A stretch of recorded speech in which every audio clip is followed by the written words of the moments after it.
तो आज का जो हमारा टॉपिक है वो है कि क्वांटम मैकेनिक्स जो फिजिक्स की एक ब्रांच होती है उसकी न्यूक्लियर फिजिक्स में क्या रेलेवेंस है। ठीक है,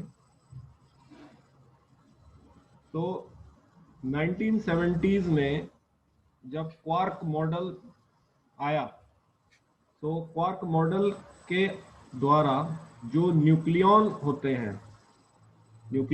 हैं न्यूट्रॉन्स एंड प्रोटॉन्स, वो क्वार्क के बने हुए होते हैं। They are made of quarks, right.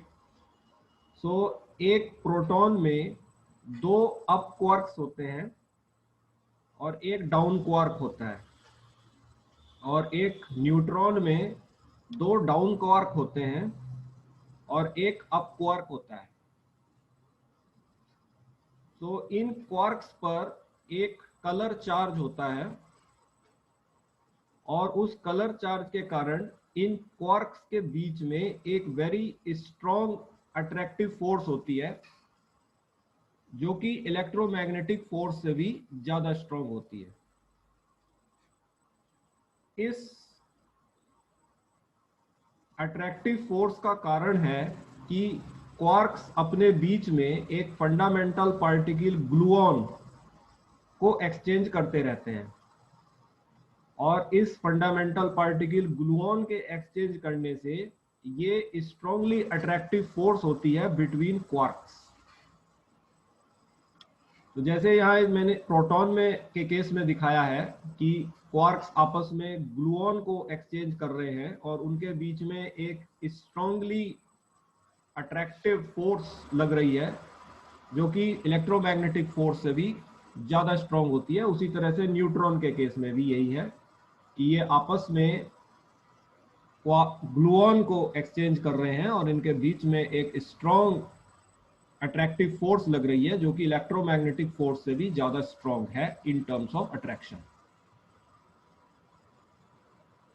तो न्यूक्लियॉन में जब तक हम एक न्यूक्लियॉन के विद इन बात कर रहे हैं, सो ये जो स्ट्रांग अट्रैक्टिव फोर्स है बिटवीन क्वार्क्स, ये आपस में कैंसिल आउट हो जाती है काफी हद तक, लेकिन उसके बावजूद भी कुछ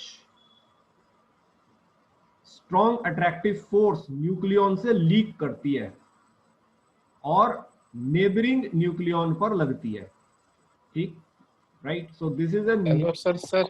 यस यस सर मैं हल्का सा थोड़ा लेट हो गया जोड़ने, तो एक बार हल्का सा रिपीट कर दोगे शुरू से? नो प्रॉब्लम, नो प्रॉब्लम, मैं फिर रिपीट कर देता हूँ। Thank you sir. 1970s में क्वार्क मॉडल आया था। तो उस क्वार्क मॉडल ने ये प्रपोज किया कि जो न्यूक्लियन होते हैं न्यूक्लियस के अंदर, right, they are neutrons and protons, कि ये क्वार्क्स के बने हुए होते हैं। They are made of quarks. Quark is an elementary particle जो न्यूक्लियन और प्रोटॉन्स को बनाते हैं, राइट। सो ये एक यस सर। प्रोटॉन है, ये एक प्रोटॉन है। एक प्रोटॉन के अंदर दो अप क्वार्क और एक डाउन क्वार्क होता है, और ये न्यूट्रॉन है। एक न्यूट्रॉन के अंदर दो डाउन क्वार्क और एक अप क्वार्क है। इन्हें डाउन और अप इस बेसिस पे कहते हैं कि इनकी स्पिन्स की ओरिएंटेशन किस डायरेक्शन में है, राइट। सो एक ओके सर। क्वार्क पर एक कलर चार्ज होता है। ये इलेक्ट्रिक चार्ज नहीं होता है, it's a different type of nomenclature, it is colour charge. So इस कलर चार्ज के कारण क्वार्क्स के बीच में एक वेरी स्ट्रॉन्ग अट्रैक्टिव फोर्स होती है जो कि हमारी इलेक्ट्रोमैग्नेटिक फोर्स से भी ज्यादा स्ट्रॉन्ग होती है, राइट। सो जैसे मैंने इस फिगर में दिखाया है कि हमारे सारे क्वार्क्स के बीच में ये स्ट्रॉन्ग अट्रैक्टिव फोर्स एक्ट कर रही है, और इस स्ट्रॉन्ग अट्रैक्टिव फोर्स का कारण है कि क्वार्क्स जो है आपस में एक दूसरे से एक फंडामेंटल पार्टिकल ग्लूऑन को एक्सचेंज करते रहते हैं। तो ये ग्लूऑन है जो इनके बीच में दिखाया हुआ है, राइट। सो इस ग्लूऑन को एक्सचेंज करने से ये एक स्ट्रॉन्ग अट्रैक्टिव फोर्स क्वार्क्स के बीच में होती है जो कि इलेक्ट्रोमैग्नेटिक फोर्स से भी ज्यादा स्ट्रॉन्ग होती है। यही केस मैंने न्यूट्रॉन के केस में भी दिखाया है, सेम। तो ये केस सभी न्यूक्लियॉन्स के विद इन, यानी कि उनके अंदर हो रहा होता है, राइट। नाउ जब ये क्वार्क्स के बीच में अट्रैक्टिव फोर्स होती है तो ये न्यूक्लियॉन के विद इन काफी हद तक ये एक दूसरे से कैंसिल हो जाती है, लेकिन उसके बावजूद भी कुछ रेजिडुअल फोर्स जो है वो न्यूक्लियॉन से लीक होती है और नेबरिंग न्यूक्लियॉन पर लगती है। तो ये न्यूक्लियॉन जो कि प्रोटॉन है, इससे कुछ रेजिडुअल न्यूक्लियर फोर्स लीक होकर इस न्यूट्रॉन पर लग रही है। इसी तरह से ये न्यूट्रॉन भी कुछ रेजिडुअल फोर्स को लीक करके प्रोटॉन पर लगा रहा है, और ये जो रेजिडुअल फोर्स है ये एक एक्सचेंज पार्टिकल के कारण होती है जिसको मेसन कहते हैं, right. So this is a very short range force जो कि केवल 2.5 फर्मी तक, एक फर्मी जो है 10 की पावर -15 मीटर होता है, राइट। तो ये केवल 2.5 फर्मी तक ही ऑपरेशनल होती है, यानी कि अगर न्यूक्लियॉन्स के बीच का सेपरेशन 2.5 फर्मी से ज्यादा है तो ये फोर्स अनऑपरेशनल हो जाती है, यानी कि ये नहीं लगती है। तो जब तक ये डिस्टेंस 2.5 फर्मी के से कम है न्यूक्लियॉन्स के बीच में, तब तक ये फोर्स उन पर लगती है, राइट। सो ये एक रेजिडुअल लीक्ड न्यूक्लियर फोर्स है जो कि एक न्यूक्लियॉन अपने नेबरहुड में जितने भी न्यूक्लियॉन्स होते हैं, यहां मैंने एक दिखाया, ये एक नहीं है बहुत सारे होंगे, उन सब पर ये लगा रहा है। और ये फोर्स जो है उन न्यूक्लियॉन्स का इस न्यूक्लियॉन से जो डिस्टेंस है उस पर डिपेंड कर रही है। क्लियर? सो ये रीजन होता है कि न्यूक्लियर फोर्स जो है वो कैसे ओरिजिनेट होती है और वो अट्रैक्टिव क्यों होती है और वो शॉर्ट रेंज क्यों है, क्योंकि ये एक्चुअली ओरिजिनेट होती है न्यूक्लियॉन के अंदर, पहले क्वार्क्स के बीच में लगती है और क्वार्क्स से ये फिर लीक होती है और लीक होकर फिर ये नेबरहुड वाले न्यूक्लियॉन पे लगती है। जैसे ये लगा रहा है ऐसे ये इस पे लगा रहा है, राइट। तो यहां पर हमने दो न्यूक्लियॉन दिखाए हैं नेक्स्ट डायग्राम में, N1। सर जो ये यस मेसन है ये एक्सचेंज होता रहता है क्या इनके यस बीच में? यस यस, ये मेसन जो है ये बोसॉन फैमिली। बोसॉन क्या होते हैं? बोसॉन वो पार्टिकल होते हैं, बोसॉन तो फैमिली का नाम है, ठीक। लेकिन इस फैमिली में कौन से पार्टिकल होते हैं जिनका स्पिन इंटीजर होता है, उनको बोसॉन कहते हैं। जैसे कि फोटोन, आपका ये जो ग्लूऑन है ये भी बोसॉन फैमिली में आएगा।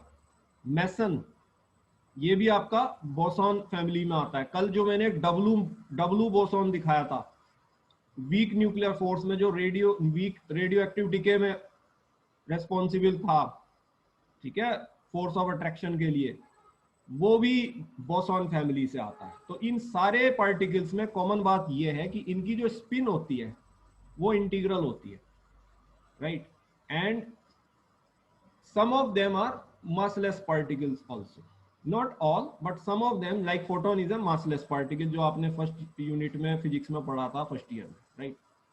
सो ये फंडामेंटल पार्टिकल्स होते हैं। इनको फंडामेंटल पार्टिकल मैंने कल भी आपको समझाया था। फंडामेंटल पार्टिकल इन्हें इसलिए कहते हैं क्योंकि इनका कोई भी फंडामेंटल स्ट्रक्चर डिफाइंड नहीं है। देखो आपने न्यूक्लियॉन को क्वार्क से बना हुआ माना, लेकिन क्वार्क किससे बना हुआ है? क्वार्क बता सकते हैं किससे बना हुआ है? तो क्वार्क को आप डिवाइड नहीं कर सकते। सर क्वार्क शायद है किससे पता है, गोल्ड पार्ट। यस, क्वार्क को आप जो है डिवाइड नहीं कर सकते। सो क्वार्क एक एलिमेंट्री पार्टिकल है और ये जो ग्लूऑन है इसको आप डिवाइड नहीं कर सकते। मेसन है, इसको आप डिवाइड नहीं कर सकते। तो ये हमारे फंडामेंटल पार्टिकल हैं जिनका कोई फंडामेंटल स्ट्रक्चर जो है वो डिफाइंड नहीं है, राइट। यही हमारे फंडामेंटल फोर्स के लिए रिस्पॉन्सिबल होते हैं। तो जब एक न्यूक्लियॉन दूसरे न्यूक्लियॉन पर न्यूक्लियर फोर्स लगाता है तो वो मेसन के एक्सचेंज होने से लगती है, मैसन एक रेडियो एक्टिव पार्टिकल है जो डिके और बनता रहता है, डिके होता रहता है, और जब विदिन ए न्यूक्लियन न्यूक्लियर फोर्स लगती है तो वो क्वार्क्स के बीच में लगती है और वो ग्लूऑन के थ्रू लगती है, राइट। तो इसमें जो फंडामेंटल पार्टिकल है वो ग्लूऑन है। शुरू में ये विदिन ए न्यूक्लियन होती है और थोड़ी सी ये न्यूक्लियन से लीक कर जाती है बाहर, जैसे कि बाल्टी से पानी निकल आता है, राइट, भरने पर। तो ये जो लीक्ड फोर्स है ये पड़ोसी न्यूक्लियन पे लगती है, एक पे नहीं, जितने उसके पड़ोस में सब पे लगाएगा, जब तक डिस्टेंस 2.5 फर्मी से कम है वो सारे न्यूक्लियॉन्स पे लगाएगा एक न्यूक्लियॉन, राइट। इसको न्यूक्लियर फोर्स कहते हैं। इस तरह से सारे न्यूक्लियॉन अपने परस्पर न्यूक्लियॉन्स पर जो उसको घेरे हुए हैं दूर तक 2.5 फर्मी तक, उन सब पर लगाएगा। और ये मान लीजिए सारे न्यूक्लियस पे ही लगेगी, जितने न्यूक्लियॉन न्यूक्लियस में एक न्यूक्लियॉन सारे न्यूक्लियॉन्स पे लगाएगा, राइट। इस तरह से बात है। तो ये लीक्ड फोर्स मैंने एरो में दिखाई, राइट। क्या कह रहे हैं? इलेक्ट्रॉन का केस तो इलेक्ट्रोमैग्नेटिक फोर्स है। इलेक्ट्रॉन का वी आर नॉट डिस्कसिंग। इस पर ये फोर्स जो है तो इलेक्ट्रॉन पे होता है चार्ज, यहां मैं बात कह रहा हूं कलर चार्ज। ये चार्ज नहीं है, इलेक्ट्रिसिटी वाला चार्ज नहीं है, ये और क्वांटिटी है जो क्वार्क पर होती है, इसको कलर चार्ज कहते हैं। कलर चार्ज के कारण क्वार्क्स में परस्पर स्ट्रॉन्ग अट्रैक्टिव फोर्स होती है, और जब वो स्ट्रॉन्ग अट्रैक्टिव फोर्स लगाते हैं तो ग्लूऑन को एक दूसरे से एक्सचेंज करते हैं, लाइक, और अप और डाउन ये उस बेसिस पे है कि इनकी स्पिन ऑफ ओरिएंटेशन किस डायरेक्शन में, right. So this is about how nuclear force are generated, nuclear force कैसे बन रही है, right? Now ये जो मैंने सेकंड फिगर दिखाया है इसमें हमारे दो न्यूक्लियॉन्स हैं N1 और N2। ये सपोज r डिस्टेंस की दूरी पर सेपरेटेड है, तो इनके बीच में एक स्ट्रॉन्ग अट्रैक्टिव न्यूक्लियर फोर्स लग रही है, जो कि आप समझ रहे हैं कि मैसन को एक्सचेंज करने से लग रही है, जो कि एक रेडियो एक्टिव पार्टिकल है। Now nuclear force, strongly attractive nuclear force के कारण हम ये मान सकते हैं कि इन दोनों न्यूक्लियॉन्स के बीच में there is a potential, right. आप जो है इलेक्ट्रॉन और न्यूक्लियस के बीच में अट्रैक्टिव जो इलेक्ट्रोस्टैटिक फोर्स ऑफ अट्रैक्शन होती है उसके कारण इलेक्ट्रिक पोटेंशियल बोलते हो या नहीं बोलते हो? इलेक्ट्रिक पोटेंशियल शब्द लाते हो ना एटम के अंदर, ठीक। इसी तरह से न्यूक्लियस में न्यूक्लियॉन्स के बीच में जो स्ट्रॉन्ग न्यूक्लियर फोर्स है उसके कारण there is a nuclear potential, right. And this nuclear potential is called as Yukawa potential on a Japanese scientist Yukawa, right. तो ये युकावा पोटेंशियल मैंने यू से डिनोट किया है। जब मैं इस युकावा पोटेंशियल का नेगेटिव ग्रेडियंट लूंगा तो मुझे न्यूक्लियर फोर्स मिलेगी। जैसा कि आप जानते हैं कि जब भी आप पोटेंशियल को, पोटेंशियल एनर्जी होती है, उसका डेरिवेटिव ले आप with distance, right, so you will get a force. So if I take the derivative of this Yukawa potential with distance r between the nucleons, I will get the nuclear force. So minus du by dr is always equal to f, right? तो इस तरह से एक pair के लिए एक Yukawa potential हो गई। नाउ न्यूक्लियस में तो अनेक पेयर्स हैं न्यूक्लियॉन्स के, और जैसा मैंने आपसे कहा कि एक न्यूक्लियॉन सभी न्यूक्लियॉन्स पर न्यूक्लियर फोर्स लगाएगा, जो कि रेजिडुअल फोर्स है जो उससे लीक हो रही है बाहर, राइट। सो जितने पेयर्स ये बना रहा है उतनी युकावा पोटेंशियल्स होंगी एक न्यूक्लियॉन के लिए, राइट। सो अगर हम इन सारी युकावा पोटेंशियल्स के सेट को श्रोडिंगर इक्वेशन में सब्स्टिट्यूट करें तो हमें स्पेस टाइम कोऑर्डिनेट्स में रिलेशनशिप मिलेगा, राइट। श्रोडिंगर इक्वेशन आपने पढ़ी है फर्स्ट ईयर में, मैं इसको थोड़ा सा आपको फिर दोहराता हूं। श्रोडिंगर इक्वेशन क्या होती है? श्रोडिंगर इक्वेशन जो है वो वेव फंक्शन में और एनर्जी में रिलेशनशिप बनाती है, right. For a travelling wave packet it is time dependent, and for a trapped wave packet, जैसे इस केस में न्यूक्लियॉन ट्रैप्ड है, न्यूक्लियस में ही ट्रैप्ड है, it is time independent and position dependent. ये थोड़ा सा मैं रिव्यू करा रहा हूं, आप फर्स्ट ईयर में पढ़े हो, ठीक है। टाइम पर निर्भर नहीं करती, पोजीशन पर निर्भर करेगी, क्योंकि न्यूक्लियॉन की न्यूक्लियस में वो हमेशा टाइम से रहेगा, उसका जो मोशन है वो टाइम के साथ पीरियोडिक है। तो ऐसे केसेस में हमारी जो श्रोडिंगर लगती है वो इंडिपेंडेंट श्रोडिंगर लगती है। नाउ इंडिपेंडेंट श्रोडिंगर में आप देखते हो एक पोटेंशियल फंक्शन आता है जो एनर्जी के साथ लगता है v। ठीक, मैं कुछ आपको याद दिलाऊं, टाइम इंडिपेंडेंट श्रोडिंगर इक्वेशन होती है del two psi plus 2m upon H cross square E minus V psi equal to 0। तो ये जो v आ रहा है e के साथ, ये एक पोटेंशियल है। अगर ये है किसी रीजन में तो पार्टिकल बाउंड है, ये मैं आपको समझाया था फर्स्ट ईयर में। और अगर ये 0 है तो पार्टिकल फ्री है। नाउ यही u का हुआ पोटेंशियल है न्यूक्लियस में, जिसे मैं u से डिनोट किए हुए हूं। तो ये हर न्यूक्लियन के बीच में एग्जिस्ट कर रही है। तो अगर मुझे इन सारी न्यूक्लियर पोटेंशियल्स की वैल्यूज पता चल जाएं तो मैं इन सब को श्रोडिंगर इक्वेशन में सब्स्टिट्यूट करके एक न्यूक्लियस का क्वांटम मैकेनिकल मॉडल डेवलप कर सकता हूं। Right, so this is how the quantum mechanics, जिसे हम फर्स्ट ईयर में पढ़ रहे हैं, क्योंकि ओवरऑल देखो ये भी एक वेरी स्मॉल मास के ही पार्टिकल्स हैं हमारे न्यूक्लियॉन्स। और आप जानते हैं कि very small particles are treated as a wave packet, right. Every small mass particle and they have a de Broglie wave with them, right. तो एकदम क्वांटम मैकेनिक्स की बात हो गई। तो इसी तरह से इनमें एक डेफिनेट एनर्जी है, इनमें एक डेफिनेट पोटेंशियल में बाउंड है।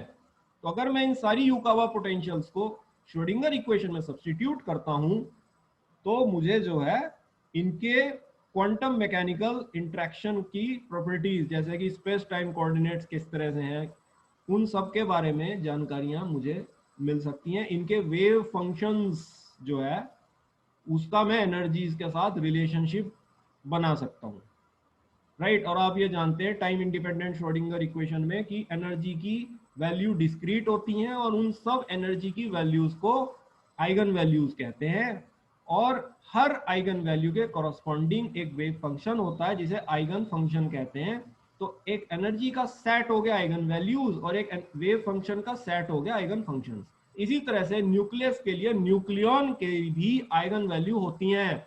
ये हम कल के टॉपिक में पढ़ेंगे। एनर्जी को जब हम डिफाइन करेंगे, इसमें भी बेटा शेल्स होती हैं, जैसे कि एटम में शेल्स होती हैं, और हर शेल की एक डेफिनेट एनर्जी होती है। तो वही एनर्जी लेवल्स क्या हो गए, आइगन वैल्यूज। तो इस तरह से श्रोडिंगर इक्वेशन, जिसे हम इलेक्ट्रॉन एटम के केस में इलेक्ट्रॉन पर लगाते थे, उसी तरह से श्रोडिंगर इक्वेशन को न्यूक्लियस के केस में न्यूक्लियॉन पर लगा सकते हैं। युकावा पोटेंशियल को सब्स्टिट्यूट करना पड़ेगा। This is quantum mechanics of nuclear physics. Clear हो गई बात? Now come to the nuclear force.